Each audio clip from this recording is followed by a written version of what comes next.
Ahí está. Bueno, entonces dice, estoy en la página 80 ahora al final. Tan solo se trata de un desecho que designa lo único que es importante, o sea, el lugar de un vacío. Por esta referencia que de alguna manera se trata como de escribir o de leer el lugar del vacío.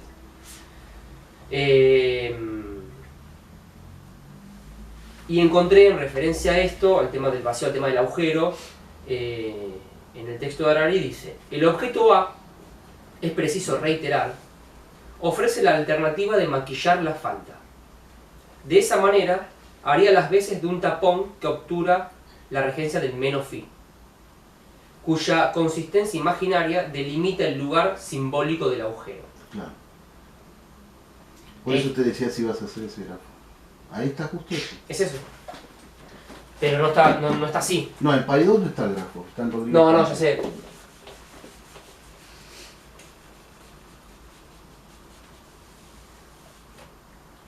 Esto está así, ¿verdad? En realidad. ¿Qué página es la de Harari? La de Harari estoy en la 65. Va como de alguna manera construyendo... Claro, él lo hace con la lámpara eléctrica. Claro, empieza así, pero ¿no? sí, yo lo que te decía es el grafo que en realidad está en la genotipia de la... Claro. Pero para que se entienda el párrafo que leí. Pues. Sí.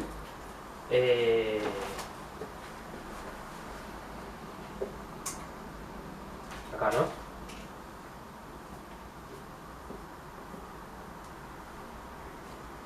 Y el objeto acá, por eso menciona lo del tapón, ¿no? Lo de maquillar en el sentido de, como el ejemplo que dan en una de estas clases del ejemplo de la biblioteca, de que falta el libro, que está el lugar en donde falta el libro. Y en términos del modelo óptico, copiate este. A ver. Este de acá arriba.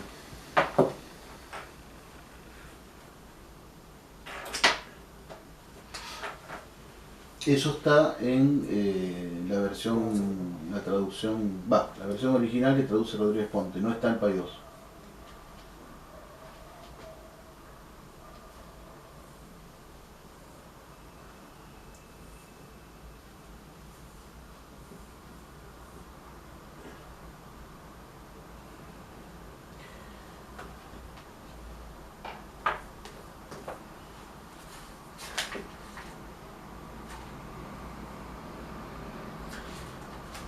En el comienzo de la clase, aprovecho para decir esto, en el comienzo de la clase, Lacan va a decir, en lo referente a un tema como la angustia, no es fácil, ciertamente, reunir en un discurso como el mío lo que debe ser funcional para los analistas.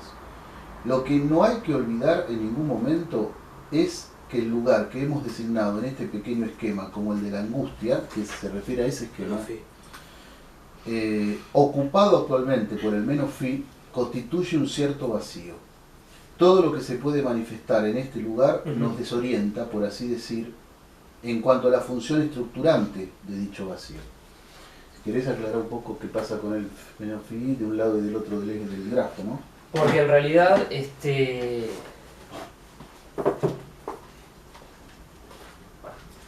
Con lo no especularizable. lo que venía diciendo es que en realidad es un objeto que lo puse acá, pero que no pasa al otro lado del espejo, digamos, ¿no? No es especularizable, pero de todas maneras circula.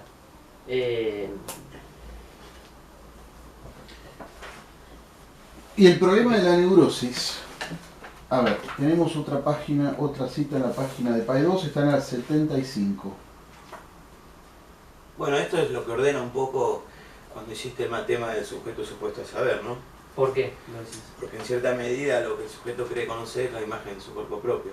Y en ese sentido acá la imagen se muestra insuficiente, justamente, acá, en este plano. Acá, justamente porque hay un resto que escapa. Voy a poner un poquito para que vean esto acá. Ahí. Es el desecho Como del decía caballo. vos, Gerardo, que no es, ¿cómo es? Fuerza de significado. No, es un mal tema. Claro. Solo en el plano de la matemática podría tener, digamos, lugar. Y después, O sea que lo importante de alguna manera es, por decirlo así, ubicar cuál es el lugar de ese vacío, o de un vacío. Y por ello la dimensión de lo extraño, ¿no? Claro. Y por eso el lugar de la angustia. Del unhandling, de lo que Claro. hay en ese sentido, ¿no? Hace una referencia al final, hablando del tema del vacío, hace una referencia a Pascal. Él decía que Pascal en realidad se interesaba por el tema del deseo, porque justamente hace la relación que hay entre el vacío y deseo, porque el objeto causa, justamente. Entonces dice, lo leo al final, estoy en la 80. El vacío es algo que ya no nos interesa en absoluto desde el punto de vista teórico. Eso ya casi no tiene sentido para nosotros. Nosotros sabemos que en el vacío pueden producirse todavía huecos, llanos, paquetes de ondas y todo lo que ustedes quieran. Pero para Pascal, que la naturaleza tenga o no horror al vacío era capital, porque esto significaba el horror de todos los sabios de su tiempo ante el deseo. Hasta entonces, si no la naturaleza, al menos todo el pensamiento había tenido horror de que pudiera haber en algún lugar vacío. Esto en referencia al vacío y la angustia, por eso comienza al principio y hasta acá también, hablando de la filosofía existencialista. Por eso había tomado a Kierkegaard, a Heidegger. y se mete también con la física. ¿Por qué lo relacionaste con el tema de la física? A ver. La física, él está hablando de la física ahí entre corpuscular y ondulatoria, pero Sí. la física cuántica también tiene un campus, ¿no? Y también trabaja con el tema del vacío.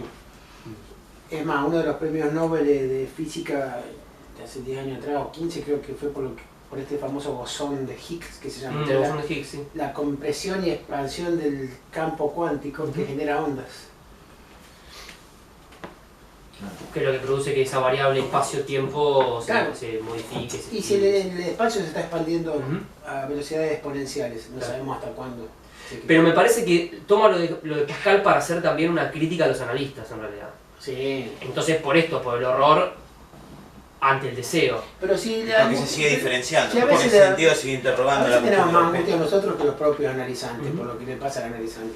Claro, pero por eso me parece que ¿Cuántas la veces punta pasa ahí. que un analizante te dice, no en el caso como Pero es por lo que le pasa? pasa al analizante. No, es por el fantasma nuestro, Del analista. Claro. Por eso cierra y dice, he aquí lo que se propone a nuestra atención. Queda por saber si también nosotros, de vez en cuando, cedemos a este horror. Exacto. Claro. Cuando preguntábamos al comienzo si la angustia, de qué angustia hablamos, si era la angustia del paciente o del analista, la gran se pregunta, bueno, ¿por qué no sería la misma? No es la misma, para mí es la misma, para mí es un solo objeto A entre los dos, hay un solo sujeto y un solo inconsciente. Bueno, ¿preguntas? O... no sé. Ahí termina la clase, lo que engaña. Que es la clase 5. Quedan varias cosas que podríamos debatir. Sí, esta clase entonces es justamente... Me parece bastante clara la clase. Vos empezaste diciendo que se tituló Lo que engaña, un título que le puso Mirar, Ujú. justamente porque me parece que habla básicamente del significante. Ujú. Justamente la otra clase va a decir que se llama Lo que no engaña. Y hablando del significante, bueno, vos dijiste algunas cosas del fantasma. Creo que quedó claro que el fantasma es donde se enmarca todo este tema y que es la defensa contra la angustia a través del deseo del otro. Pero a la vez es una apuesta que hace. Claro. Y el significante, yo les decía antes que en la página 74 en PAI 2, claro, ¿qué relación, qué pasa en la neurosis, ¿no? Con este tema? Bueno, pasan varias cosas, pero lo que dice acá Lacan es, hay una correlación evidente entre lo que trato de esbozarle y la fenomenología del síntoma histérico. En el sentido más amplio, pues no lo olvidemos que no solo hay pequeñas histerias, también están las grandes, están las anestesias, están las parálisis, hay escotomas, hay estrechamientos del campo visual. Y entonces dice finalmente, Sí. la angustia no aparece en la histeria, y ello exactamente en la medida en que estas faltas son desconocidas. Es un poco así y un poco no, pero porque digamos, también un escatoma visual puede ser, el escatoma justo es una palabra interesante porque es el punto de no visión, ¿no? El punto, el agujerito negro, digamos. Como el ciego. Claro, el punto el ciego. punto ciego. Entonces, pero fíjense lo que decíamos antes, como al no aparecer la angustia, porque ¿qué hace el neurótico? Le pone el significante a la angustia. Entonces la histeria no es más que eso, es la obsesión y la fobia. Entonces, Pero a la vez es un engaño, porque eso también puede actuar, como decía Rari, como tapón en ese sentido. por eso, O sea, el significante a la vez por eso, revela, pero... por eso, y en ese sentido la histeria o la histérica es una estafa. O el proton pseudos histérico que hablaba Freud, o el falso enlace que hablaba del obsesivo. En ese sentido, entonces, por eso yo les decía antes, bueno, mejor angustiate un poquitito. Claro. ¿No? Y uno de alguna manera también... De hecho, un síntoma histérico como cede. ¿Cómo qué? Como cede, digamos. Engarzándole otro significante, porque si... Sí, sí. No, sí. Y bueno, pero no en el pasaje no es sin angustia. Digo que son falsas en el sentido que no es el brazo lo que le duele. Claro. O sea, es el brazo, pero no es el brazo. Y el pasaje, digamos, el analizante en algún momento se va a encontrar con la angustia. Hablando de pasaje, podremos...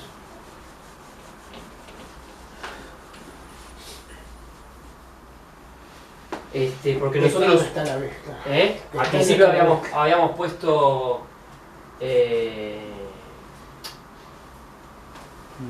Voce. Demanda y eso. Sí, pero... estaba así lo veo.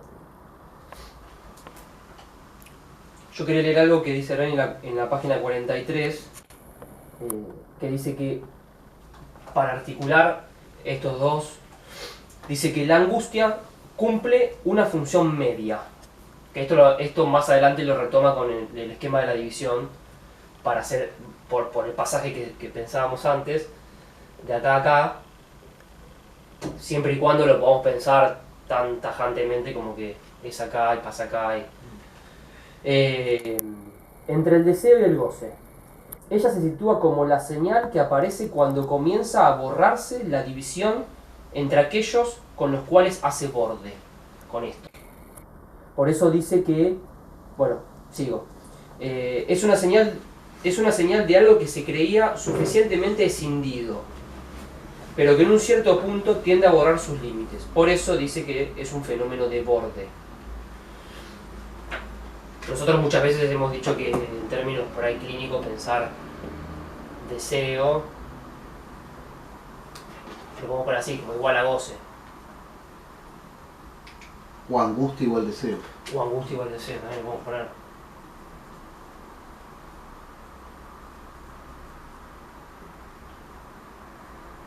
O deseo En igual realidad falta, ¿no? podría venir a aparecer acá, ¿no? Estamos...